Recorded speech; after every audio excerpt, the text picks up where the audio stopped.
Blog Talk Radio. Hello, everyone. Good morning. This is Lori Smith on Blog Talk Radio. It is Wednesday morning, 6 o'clock here in the morning, Calgary, Alberta. I'm happy to be here. This is One Child Abuse Survivor to Another, and we're on for 30 minutes. It's a live internet streaming radio broadcast from blogtalkradio.com, and my chat room is open, and I have actually typed up the website that I'm actually using the material from. And I'm glad you can be here, and I appreciate everybody tuning in. This is some good information here we've been covering really for the last week or so. And I want to continue looking at it today, the information from Michael C. Irving's website, irvingstudios.com. That's www.irvingstudios.com. Michael C. Irving is a psychotherapist. He's also a sculptor, and he is a survivor of child abuse himself. And so he's got a great website, and he's really the creator and founder of this Child Abuse Survivor Monument in Toronto, Ontario, Canada. And I've never seen it personally. I've never been there to see it, but I have seen it on the web, and I've been on the website quite a bit. And it's so awesome to see what he's done and allowed so many people to be a part of, who have survived child abuse. And it's really a tribute to all those that did survive and all those that did not survive child abuse. And I think it's great, and I just I appreciate what he's done, and I think he's got some great information on his website. I highly recommend everybody go and check it out, especially if you're a survivor of child abuse. The website, there's some great information on there for adult survivors, and just lots and lots of good information on that website. So we're going to continue looking at coping lists that I found under the adult survivor section of his website. And yesterday we left off talking about creating containers and creating a safe environment in the here and now and all that. And today we're going to go on and talk about self-nurturing, which is the next portion of the information that I found from his website. And I've been through it a few times, looked at it, and this information is very helpful for anyone who has a hard time coping, and even people that were not abused as children. If they've suffered traumatic events in their life and had hard things happen to them, and they're having a hard time, these are things that anybody really can do to help make themselves feel better. But especially if you are a survivor of child abuse, these are very helpful for people. And I like to look at this stuff. It reminds me of things that I can do to help myself feel better if I'm having a day where, I'm just feeling, this is just feeling kind of down, or, something will flash into my memory, and I'll remember something, and it's good to have this stuff to remind us, that there's things that we can do to help ourselves. And that's the whole issue. It's really all about us making the first step to help ourselves. And we have to get help, no matter, whether it's a therapist or counselor or, a group support situation, which I really like, online group support, and just because I can't afford to go to a therapist right now. And so, just reaching out and getting help, I think, is the main thing. And that's what I always encourage people to do, because, sitting around suffering in silence is not a good thing to do. And there are lots of people out there that are willing to help, and there's lots of people out there that they've made it their life and their whole life's mission to help people who have survived child abuse, and I think that's awesome. And so we really, we have to be very proactive ourselves in getting this help. We can't just assume that it's just going to happen, or that someone will come along that will care enough that will be able to take away our pain. I used to think that, that someone, in my life could take away this pain that I was feeling, and really it was all about me actually learning how to deal with it, and having to go through all the steps to actually heal. And I did my own self-therapy, right? And it took some work, and it took a long time, and I wish I would have reached out and got help a long time ago. So that's why I'm doing these shows. I'm not a professional counselor. I'm not a therapist. I don't have any professional counseling certificates or anything like that. I'm just a private citizen who pays to do this show, and I'm also a survivor myself. And so that's why I decided to include a show. I'm a child rights advocate. I'm an advocate standing up for children against abuse, and really working, trying to do as much as I can to join everyone else who's out there trying to stop child abuse, right? And so, but as a survivor of child abuse, I thought, hey, I could do a show, where, just to talk to people about some of the stuff that I see out there that's very helpful for me. because sometimes people don't see this information, or they might see something and just pass over it, not realizing, what it's all about, or and also just to know that there's other people out there who do care, and that, we can and really do deserve to have a good life as an adult if we survive child abuse, right? That's the whole issue. So that's why I'm doing these shows, and I hope everyone would listen at their own discretion, especially if you're a survivor of child abuse, and you're just starting your healing process, your healing journey. It's very important to know what's comfortable for you to listen to and what's not, because survivors of child abuse can be triggered. Actually, anybody who's suffered trauma in their lifetime can be triggered by certain things, and it can cause them to feel bad and, have a horrible day or 2 or 3, or, what I'm saying? It can really trigger people. So that's why you have to really know what's comfortable for you to listen to. And if you're not quite far along enough in your healing journey, you might want to just, if you're not feeling strong enough to listen, you can always listen another day to the archive. That's what I always suggest, for people. And we're talking about self-nurturing today. And so we'll just go right into it here. And I'm also, if you're under 18, I just, a really young child, I ask that you have permission to listen to this show, because there's a lot of adult content on here. And I just think really you should have an adult kind of knowing what you're doing online, because that's the whole issue. I'm fighting to save children's lives. That's what I'm going to do for the rest of my life. And I would ask that you would have an adult kind of know what you're doing online, because there's so many absolutely crazy people out there who are looking to get a hold of children and sexually abuse them, do whatever they want to them. There are some really sick people out there, and I'm telling you, you have to be careful. You really need to have someone, sort of know what you're doing to help protect you, and get the information online regarding child safety, internet child safety, or internet safety online. There's lots of good information out there. Just start typing in your browser, internet safety, and it'll take you to all these different websites that you can get the information on how to stay safe online. And just be aware that there are a lot. I study this, and so this is why, I'm studying to protect child rights and to protect children's lives. So I see this stuff all the time, and I see how many people are out there. The FBI has a great website regarding internet safety, and you can just type in internet safety FBI, and it'll bring it up.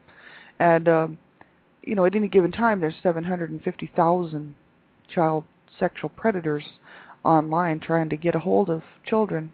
They'll use any means that they can. So that's why I ask all the young people out there who are listening to this show, if you happen to be listening, to be sure and be very careful what you're doing online, and never give out any personal information, because the person on the other end might not be 14 years old. They might be 35 years old, and they might be a child sexual predator, and they might be just looking to groom you and get a hold of you and sexually assault you. So this is the whole issue. It is very, very important that you keep yourself safe, and you cannot do enough to protect yourself and get the information you need so that you can protect yourself, right? So we'll get right into the show here. So we're talking about self-nurturing, which is just so important, And I know I had to learn how to do all this, and I think everybody does, if you've never heard of it. But if people who grow up in homes where there's a lot of nurturing going on, you would automatically know how to nurture yourself, because it would be second nature. And you might not even need to be nurtured, because you just are always nurtured, because that's just your life. But if you grow up in an abusive home, being abused as a child, there's not a whole lot of nurturing going on, and generally. And so we have to learn how to do that ourselves, And so self-nurturing is a huge part of people's healing, and I had to kind of really work on it. Because my inner child was really needing this, my small self really needed some nurturing that I didn't get as a child, you know what I mean?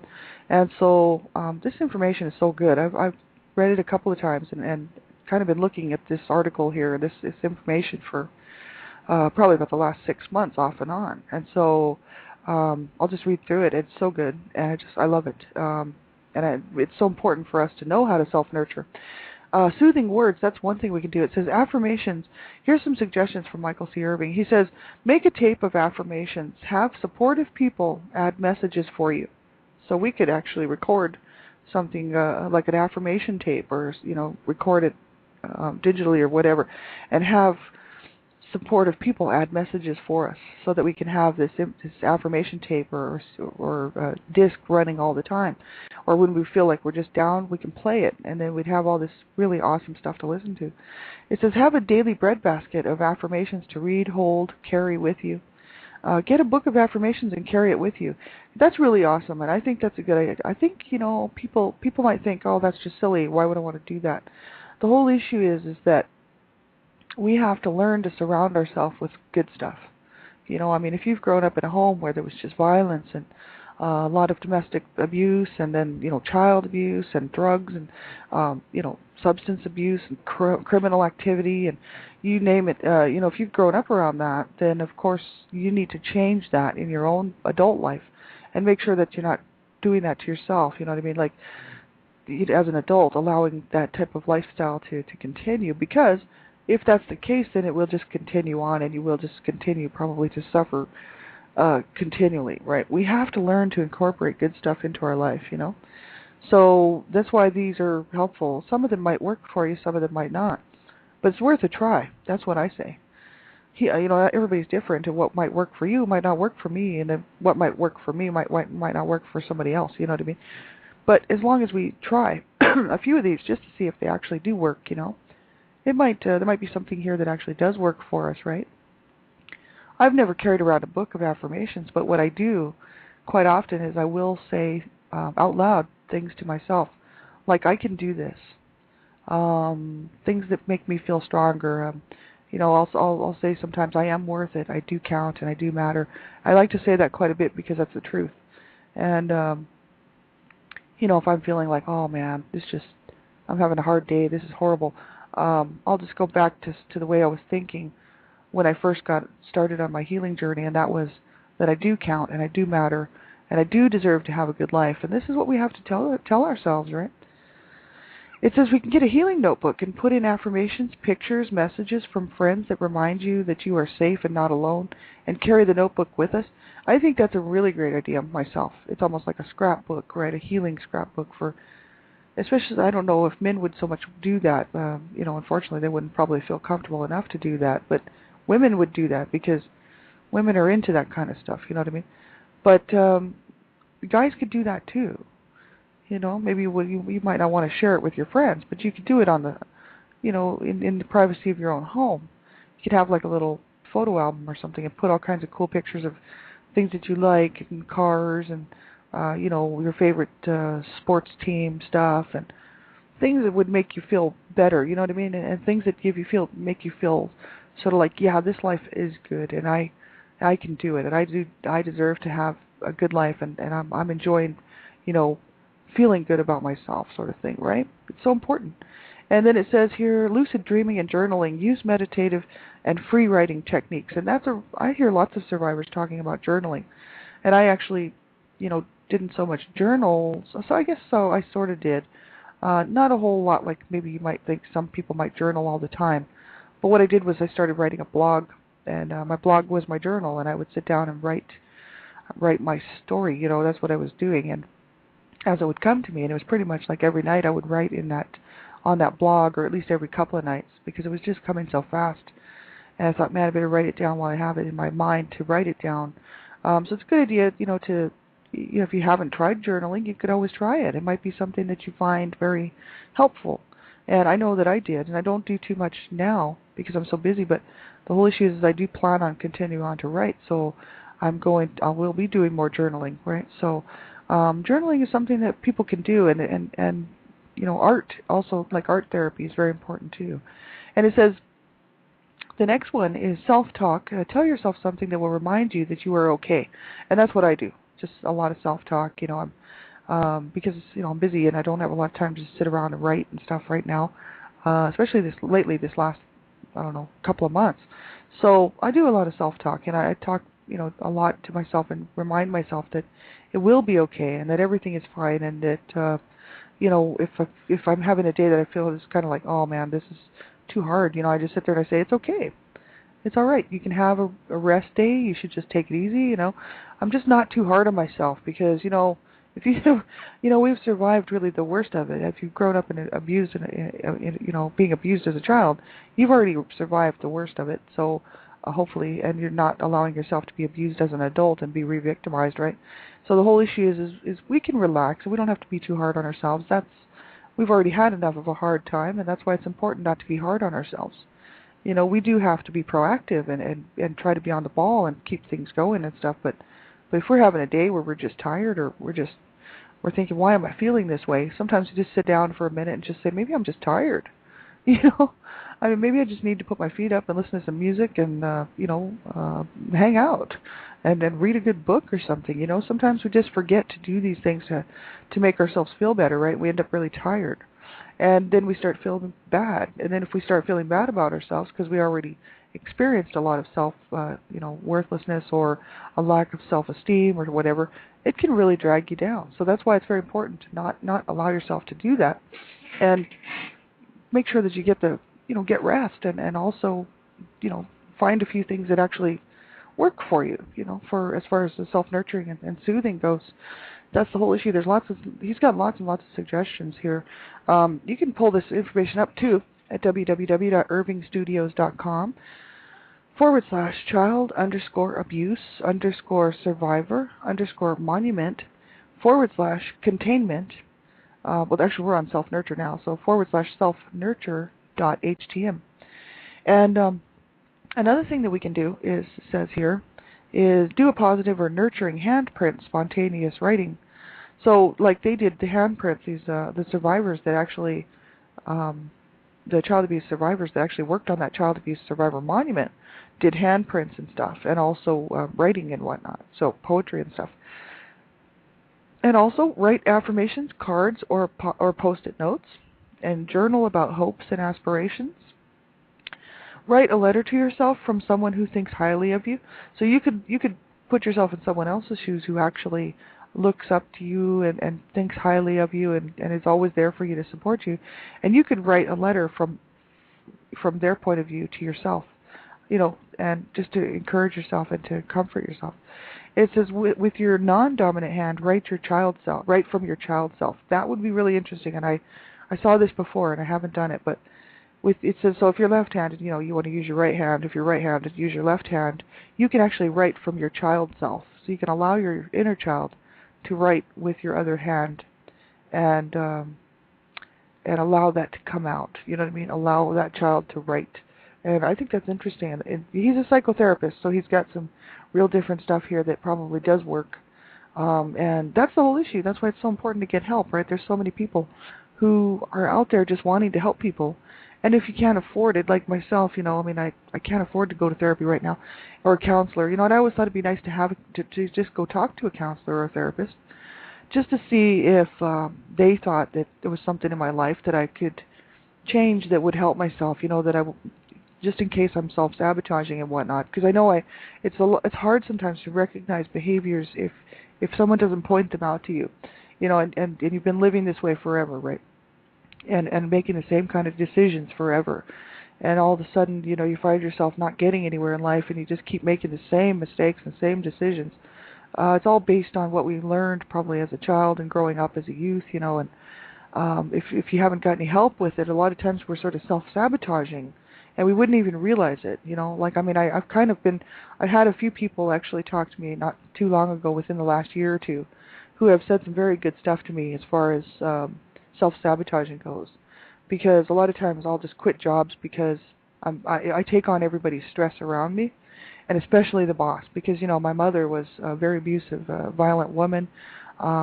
She was miserably depressed all the time, and I was always trying to get her approval and trying to get her to love me and trying to get her to not abuse me in all the different ways that she was. And so I was working overtime really to gain her love and her care and her, just to be worth something in her eyes, right? Which I knew I wasn't. And so it's hard for me to work with bosses, if I sort of tend to take on what their stress and what they're dealing with, and then I take it personal, because that's what I did my whole entire life, because it was directed at me personally. So the whole issue is I just end up in bad situations at work, instead of just looking at it as a boss, coworker, employee type thing, it's almost like it becomes too much. And then before you know it, I don't like the job anymore. I'm ready to quit. Somebody says something to me that is just absolutely so stupid, and instead of standing up for myself and saying, I'm not taking that garbage, I'm just an employee, but you don't have the right to treat me that way, and talking to people about stuff, I generally just end up quitting, being miserable and quitting. And so, that's the whole issue. You can't keep doing stuff like that, self-sabotage your life, right? Because, it's hard to get anything done when you're doing stuff like that, right? So that's the whole issue. And I mean, everybody has different examples in their lives of what they might do to self-sabotage, but that's one thing for me. And it's hard. It's very, very hard, because confrontation to me as a child was abuse. If I confronted my mother, I would definitely have to pay the price for it, probably physically, and maybe mentally as well, and emotionally and verbally. But there would be some physical repercussions if I even opened my mouth to my mom. So it's hard for me to talk to if I have something to say that I'm not happy with at work, then I don't even want to say it, because of the issues of confrontation to me mean violence. It means abuse. And so that was ingrained in me, you know what I mean? So that's why, later as a teenager, I didn't mind confrontation, because I would just get in people's faces and scream and yell at them and tell them off and, do whatever I had to do. But now as an adult, I'm trying to be polite and everything, so I'm sort of taking on that role again and saying, without being able to just go in and talk to these people about what I think the problem is and that I don't appreciate it, and that, whether it's someone's behavior or something that somebody's done or said, that should be able to be worked out. You know what I mean? Most people would be able to work that out with their boss or their coworkers. Instead of that, I just let it build up until I get so angry that I just quit. I'm just like, okay, forget it. I don't, So that's the whole issue. There's lots of things like that people do. They wouldn't even realize they're doing, and it does affect your life, So that's the whole thing. We do have to learn how to help ourselves and correct these things. And without a therapist or a counselor sometimes, or group support where somebody might notice something, and being really willing to work on stuff, it won't change, So I've had a few people tell me that in the past, and one was a life coach, and another one was, she was, kind of like one of the human resource person. So I've had a few people talk to me about stuff like that, and they're like, you don't have to quit the job, you can just talk to your boss, and you can set up a meeting, and you can just tell them what you think. It doesn't have to be so serious, and you can still keep your job. And I'm like, well, I guess, I just never thought of it that way. But that's because I was, not treated well. I was just completely abused, actually, as a child. So that's the whole issue. I have a bit of problem with confrontation, because confrontation to me means violence. And so, I'm obviously not going to be I'm not a violent person. So for me to be, confronting someone at work, if it turns violent, see, in my mind I'm thinking, well, if it turns violent, it's almost like I don't trust my own actions. You know what I mean? Because I don't think that my boss would beat me up. It's like I might go into a rage and not beat my boss up, but I might cause a lot of problems at work, you know what I mean? And then have to quit or be fired, one or the other. So that's the whole thing. There's all these little nuances to it, you know what I mean? So we just, and it's not our fault. If you grew up a certain way and these were the behaviors that you were surrounded with, then it's not our fault that we would carry these into our adult lives. But we do have to get help with it, and that's the whole issue. So that we can have a good life, and so that we don't self-sabotage our own life and do these things that we don't even half the time realize that we're doing, right? So important. So it says here, soothing deeds. This is the next portion. These are some ideas for soothing deeds that we can do, soothing things that we can do, like if we're really stressed out someday and we're just like, my God, I really need some peace in my life. I'm really stressed. How am I going to, calm down and relax? Well, these are some great ideas here. It says, and I don't know, women mostly would do this, but guys can do this too. Get into cozy clothing, something warm and cozy and comfortable. Get dressed up. That might make you feel better too. Sometimes, just getting all dressed up, because sometimes when you dress up, it makes you feel really good. You look in the mirror and you're like, man, I look good. You know, it's like, yeah, I love this outfit and I love what I'm wearing and it makes me look good. It makes me feel stronger and more empowered and I love it. So, that's always a good idea too. Or put on your favorite clothes, you know what I mean? It says treat your body as you would a child who has been hurt. So, self-nurturing, right?